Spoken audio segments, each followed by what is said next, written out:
Tales from a Jurassic World, Season 2, Episode 4, Mafia Mayhem.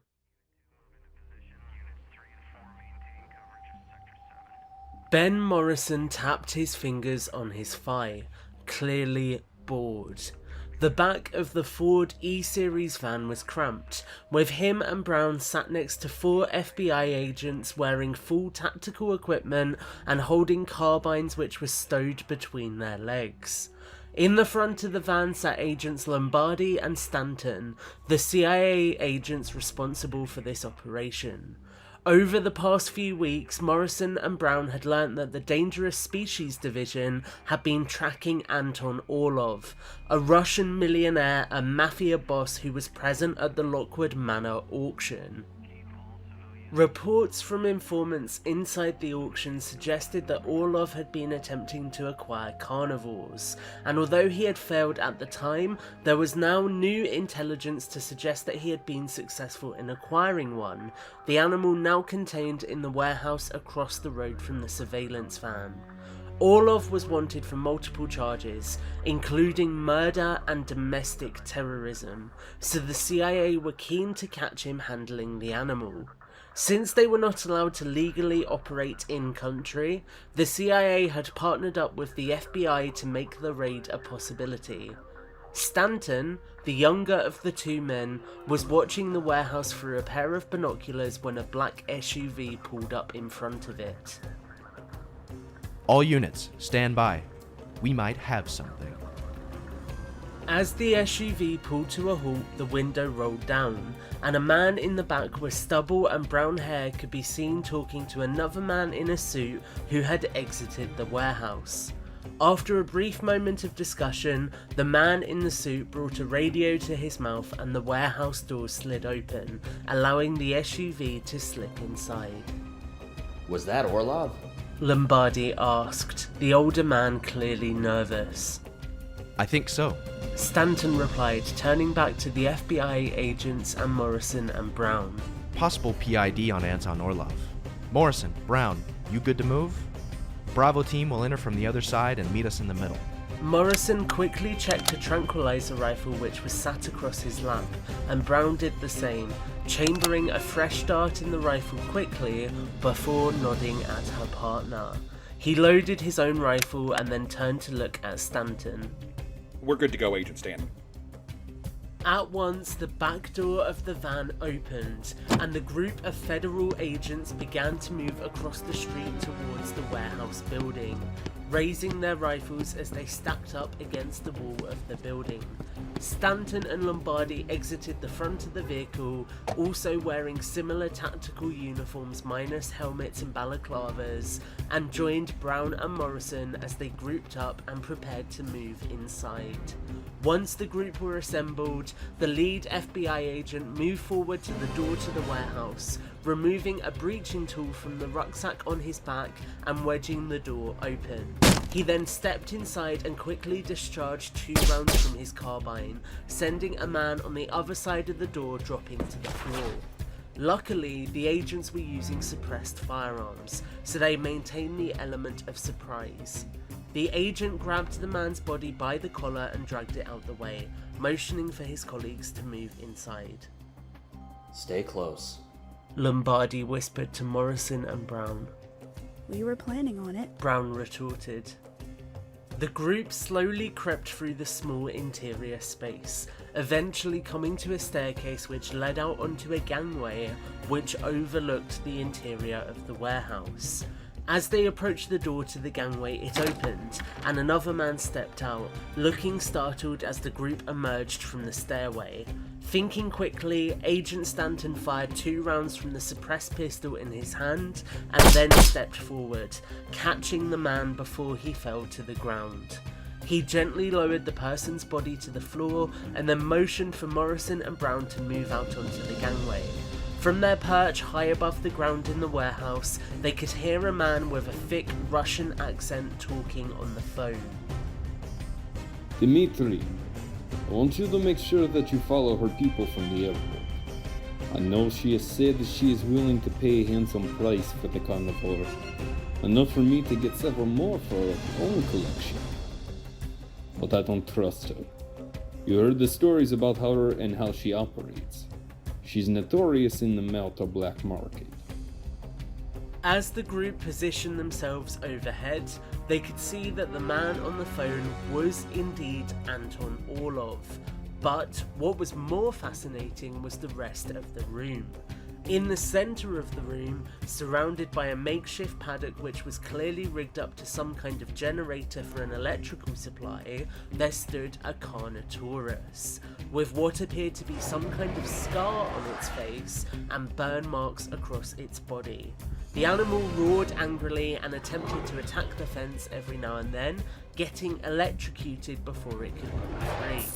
Surrounding the animal's enclosure were a couple of parked vehicles, a handful of Orlov's men, and also some crates holding various items.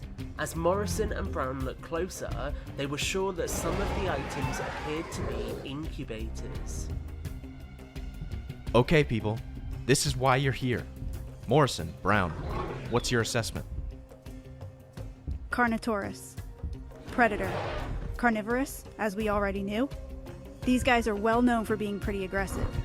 Read reports that InGen had problems with the behavioral patterns of some of the Carnos on Nublar. What about the other equipment? Lombardi asked, passing a pair of binoculars to Morrison. He took a closer look. Looks like egg incubators, hatchery equipment, all of it. If I was a betting man, I'd say Orlov is getting his hands on as much old InGen equipment as he could, using it to make purchases. Didn't he mention Malta? We don't need to worry about Malta right now.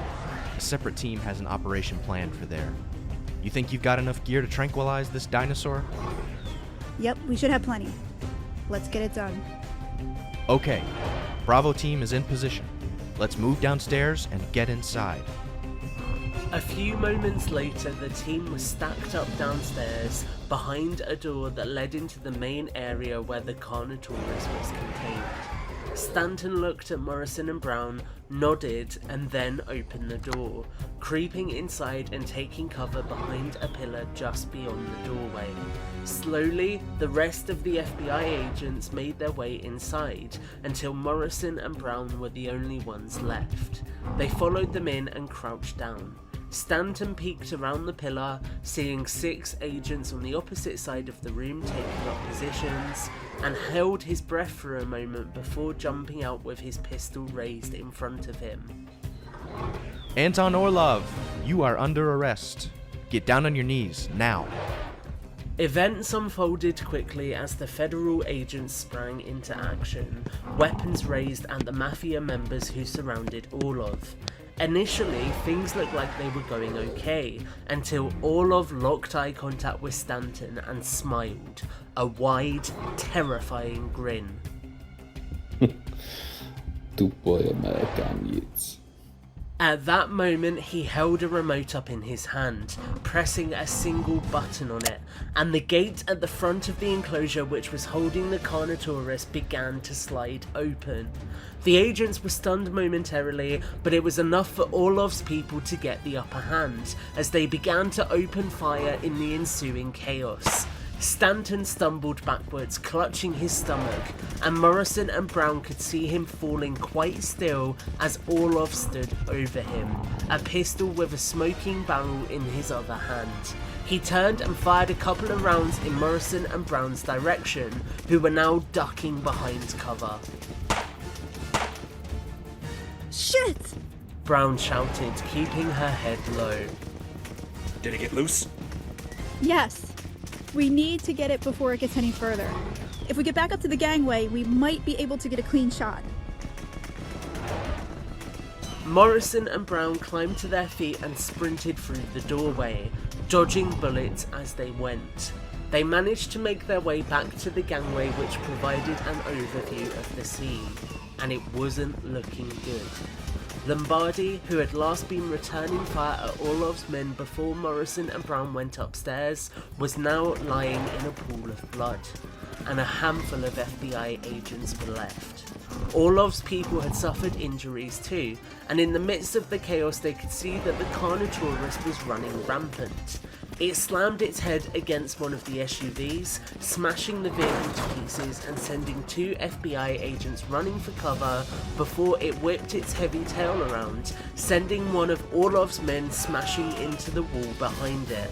Brown set up her tranquilizer rifle, preparing to take a shot at the animal, when there was a click from behind them, halfway across the gangway which ran across the middle of the room. Not so fast. One of Orlov's henchmen said, levelling a gun at the agents. Before he could squeeze the trigger, Morrison pushed Lucy aside and fired a tranquilizer dart at the man, who fell forwards, firing his pistol into the air. Clearly the noise caught the attention of the Carnotaurus, as the animal turned upwards, jaws tearing through the delicate metal assembly with ease as it caught the falling man between its jaws. He screamed before the animal pulled its attention back to the ground floor, jaws now snapping at an FBI agent who was taking cover behind some crates. Lucy, are you okay? I'm good. Ben, look! Brown's attention was quickly distracted by the fact that the Carnotaurus was now edging closer to the side of the warehouse, where a door was rapidly opening. From their perch high above the action, Morrison and Brown could just vaguely make out the shape of Anton Orlov, slipping through the opening gate and running out into the moonlight beyond. The Carnotaurus, seemingly sensing him, began to follow the man, breaking out from the warehouse and into the suburbs beyond. Oh, hell. Morrison gulped, reaching for his radio. Fran, we have a serious situation. There was a pause for a moment, and then the radio crackled to life, but it wasn't the response Morrison was expecting. Agent Morrison, this is Howard King, Biosyn Genetics. We have a response team inbound. You should hear their helicopters arriving now, and a ground team will shortly follow suit. Suggest you and Agent Brown vacate the area. The CIA and local PD are deploying assets to contain the rest of Orlov's men. Over. Received, but this operation was under our authority. We should stay with Biosyn to round up this creature. We can help. Negative. Congress has awarded collection rights of these dinosaurs to Biosyn now. We have specially trained teams deployed to deal with these kinds of incidents. I read about the incident in Las Vegas and the incident at Big Rock Campground. You've done enough. Biosyn will deal with this. Roger that. Morrison looked across the room one final time. The battle which had been raging in the centre of the room had clearly come to a close, with 4 remaining FBI agents now handcuffing 2 Mafia henchmen who were on their knees in the middle of the room. The incubators and equipment which Morrison had seen earlier had been trampled and destroyed, and bodies littered the floor. As he looked through the wide open gate and out into the night sky beyond, he heard the Carnotaurus let out a roar in the distance, and then the sound of 2 low-flying helicopters sweeping overhead, clearly in pursuit of the animal. He looked at Lucy and grimaced. Biosyn has taken over. We're off the case. What? I know. Morrison let a sigh out, looking across the room one final time before he turned back to his colleague. If they get their way, I think we'll go extinct.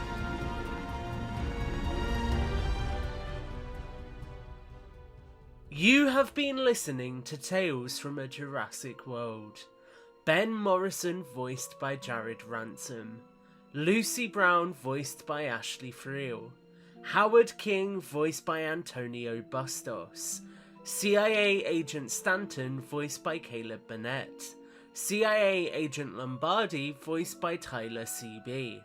Anton Orlov voiced by Jay Malone. Orlov's henchman voiced by Benny T.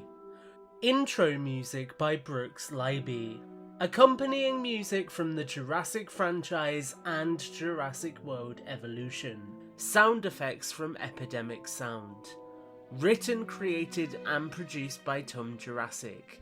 Tales from a Jurassic World follows the US Fish and Wildlife Service as they adapt to dinosaurs, in the wild. The diner was fairly busy for the time of night. A couple was sat in one corner eating some food, and there was a man sat at the counter with a pot of coffee. A couple of other people were dotted in booths around the building, making Anton Orlov glad that he had chosen the corner booth. He was also glad that he had managed to escape the Carnotaurus, which had followed him for several terrifying minutes before the helicopters which arrived at the location had distracted the animal and quickly contained it. He gratefully slurped at a hot cup of coffee which the waitress brought over to him, when the door opened and a man in black cargos and a black shirt walked in, making a beeline for Orlov. He gulped as Howard King sat opposite him. Anton, it's been too long. How have you been?